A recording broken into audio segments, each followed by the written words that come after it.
Namaste, Assalamu alaikum, Shalom, Niha, Buenos dias, Buenos tardes, Heseche, Akwaba, welcoming. What up, though? This is Convo with Zuri G.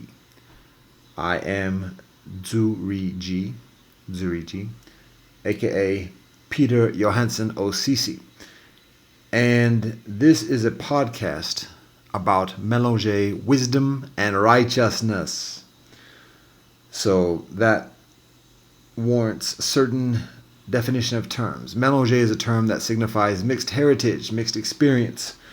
That mixed heritage can be by blood and or by bond. By blood meaning having ancestry from different lands. By bond meaning identifying with people, with brethren from different lands. So within the experience of mélanger, there are lines, there are distinctions. However, there are no boundaries, there are no borders. Mélanger includes all brethren of earth.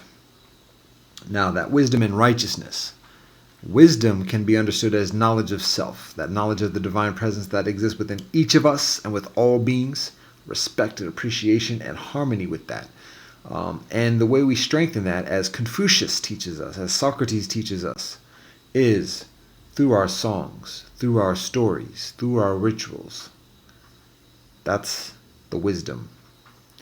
The righteousness, that's our ethical discipline, our discipline of self, where we practice the principles that our ancestors, that our prophets, and that our sages teach us. I am a spiritual diplomat. Actually, I'm a spiritual teacher. I've been a spiritual diplomat for the better part of 2 decades. And I am cultivating a practice of spiritual teaching based upon this mélanger, wisdom and righteousness. And when it comes to the righteousness, our ancestors, prophets, and sages of earth teach us a wealth ethos, a global ethic that is shared by the many different traditions of earth, a core set of principles that guide us to better cooperate with each other. There are a number of different renderings of this, and I share with you this rendering. It can be found in the Kuttadanta Sutta of the Digha Nikaya of Buddhist tradition, which basically is this: honesty, sobriety, veganism, marital fidelity, and ethical economics. Those core principles can also be found in the concluding 5 Cinco mitzvot, the commandments of the 10 commandments within Israeli tradition that is shared also within Christian tradition, and additionally abstinence from killing, abstinence from stealing, abstinence from committing adultery, and abstinence from bearing false witness, specifically and exclusively. Specifically and explicitly, we can also look at Patanjali and the 5 principles that he shares from Hindu tradition. We can look at the Anivrata of Jain tradition, the core principles that are shared here. We can look at the same 5 mitzvot, thereabouts, that Jesus emphasizes within the Gospels of Christianity. We can look within the Quran of Islam, and specifically within Surah Al-Bani Israel, and find those same teachings of ahimsa and sobriety, of chastity, appropriate relations between a man and a woman only in marriage, non-stealing, and honesty. That's the righteousness. So we utilize that, we share that, we consider that, we discuss that, we debate that, we disagree about that, all with the interest of improving our relations.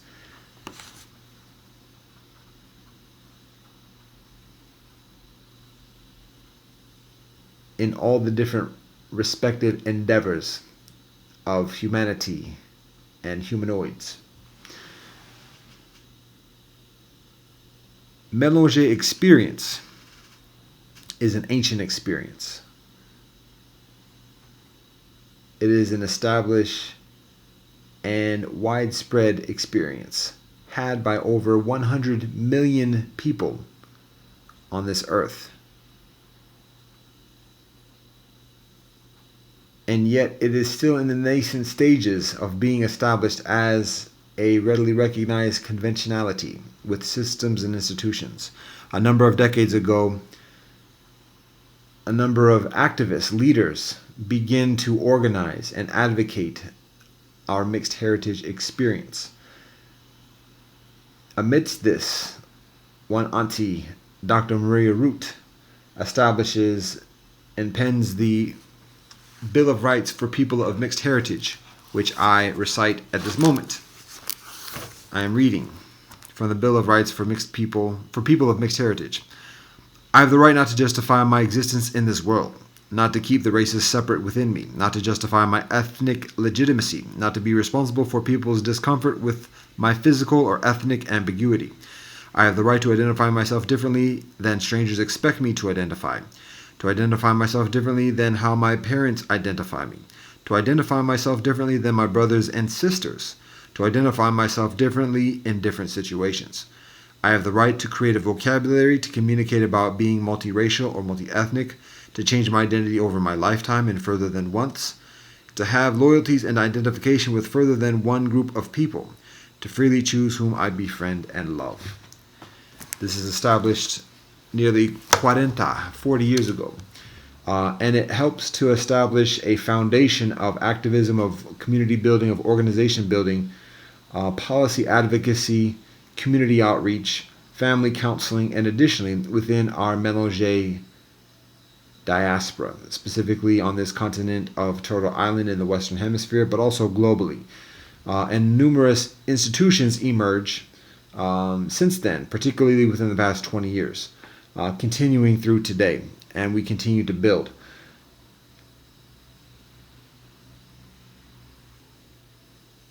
A further recent proclamation, is that of the Mélanger Creed, which includes additional elements of ancestral heritage, spirituality, and wealth ethos within this identification, this identity of being mixed heritage, of having mixed heritage. And this is provided by a number of entities, specifically including the Sovereign Confederation of Mélanger, political organizational groups, and initiatives to further establish a conventional Mélanger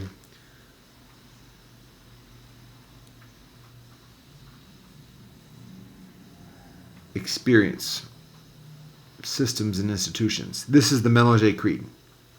It has 6 points. Numero uno, I am Mélanger. Numero dos, I come from the different tribes and traditions of the earth. Numero tres, I do my best to respect and honor all the traditions, all the languages, all the teachings of all my ancestors, all my prophets, all my sages. Numero cuatro, I respect the aggregate of all teachings, wealth ethos, orchestrated by the single highest authority, known by different names and concepts.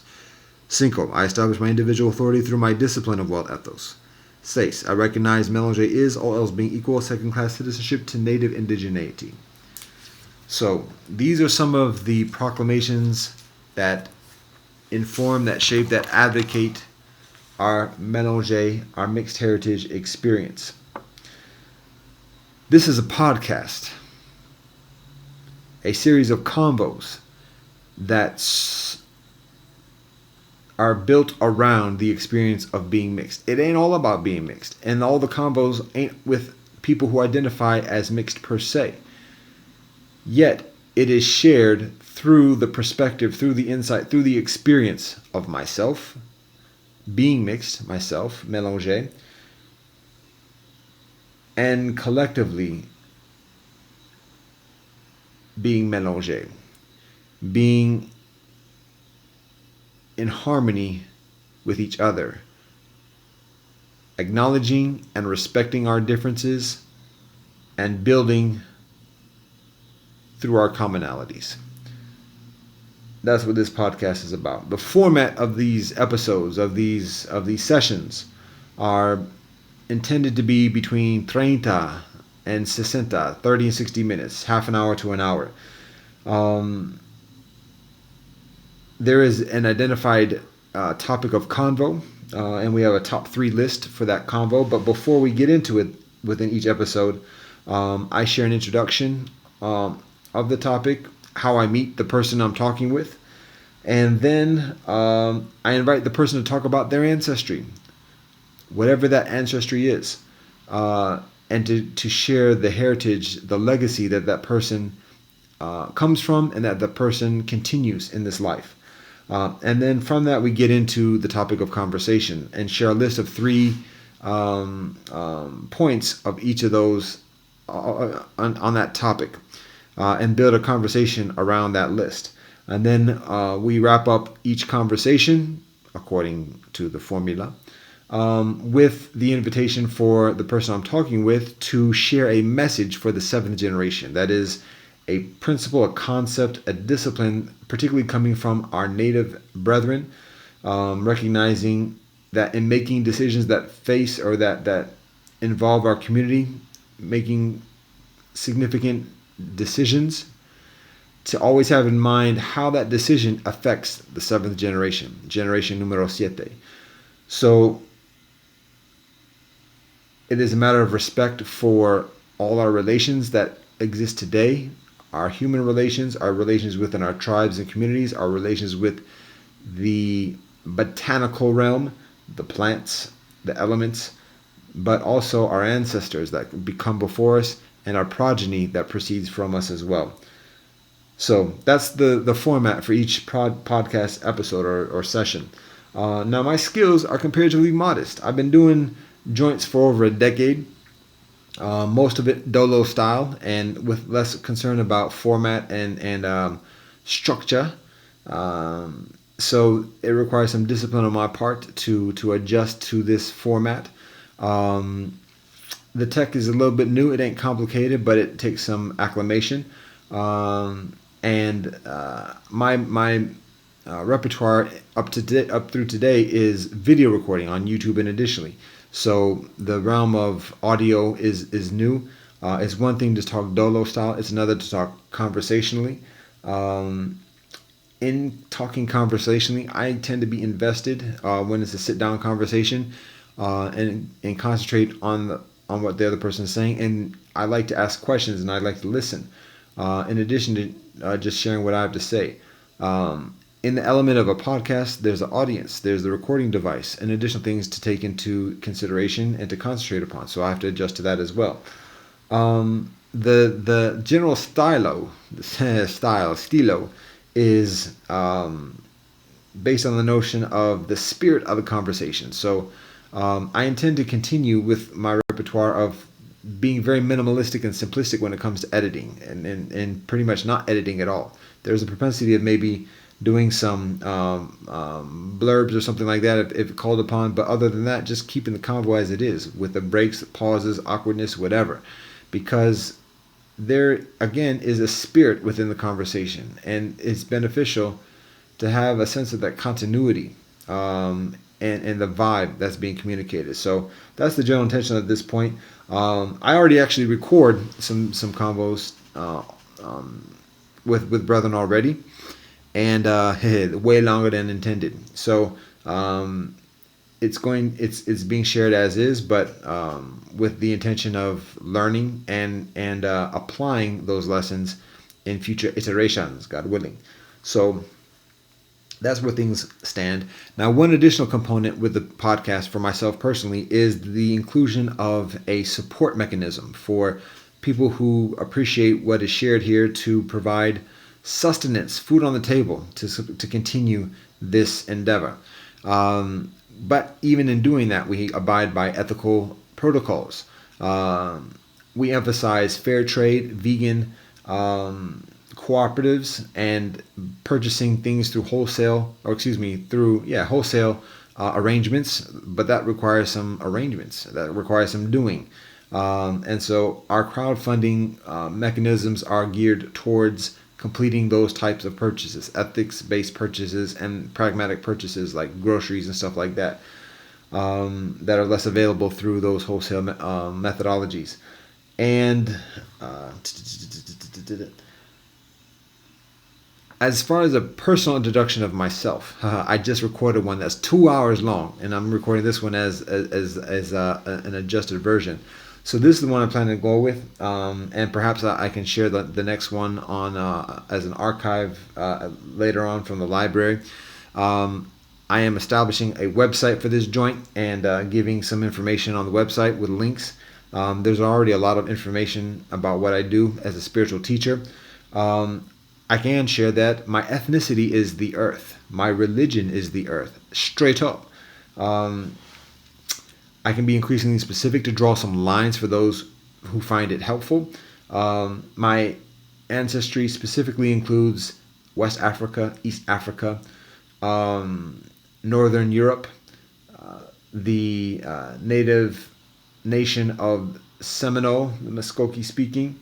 It includes Ireland in the Celtic realm, and it includes Israel. So Scandinavia, Swedish, Danish, Nigerian, Ghanaian, Ethiopian, Israeli, Seminole, and Irish. That's what my ancestry is. And in terms of my religiosity, like I said, I claim everybody. I claim all Earth. I love everyone. And that includes my ethnicity because I am Earth. That's the most accurate, specific geographic term that people are familiar with to identify my ethnic background. With the religiosity, I find truth within every tradition, and I honor the truth within every tradition, and I do my best to practice truth according to the wisdom of every tradition. Specifically, I study and I practice Torah from Israeli tradition. I study and I practice Bhagavad Gita from Hindu tradition. I study and I practice Digna Kaya and Dhammapada from Buddhist tradition. I study and I practice Gospels from Christian tradition. I study and I practice Quran from Islamic tradition. And I study and I practice the Tao Te Ching from Chinese tradition, amidst additional scriptures and additional traditions. That's me, and that's the frame of mind that I come with. And the combos that I have through the past and through the day are with brethren from all these different communities, all these different backgrounds, and particularly ones I didn't mention that are unrepresented in that list of religiosity that I mentioned. So east, west, north, south, middle, all that. This is what it's about. And like I said, all the combos ain't always about being mixed. And as a matter of fact, only one of the combos up to this point is specifically about being mixed. Each of the combos is based upon what the person has an interest in. And it just so happens that through the aggregate of these convos, people get a better insight of what it's like to be mixed, because it's through being mixed that all these combos are happening, and that's the Mélanger experience. And so we build from that. We're working to build a community. We're working to build villages. We're working to connect with villages. We're working to connect with cats that are already in villages. We got 20 villages that we're working with to different levels of proximity and intensity at this moment, but that's what our intention is. We're less worried about the numbers, the quantity. We increasingly were interested and invested within the quality. So we're interested in cats with like-mindedness, pluralism, righteousness, and thoroughness, and not just talking about it, but being about it, doing it, living it. Residential co-ops, school co-ops, economic co-ops, all that. Divesting from things that harm us, investing in the things that heal us, and co-vesting with the people that help us.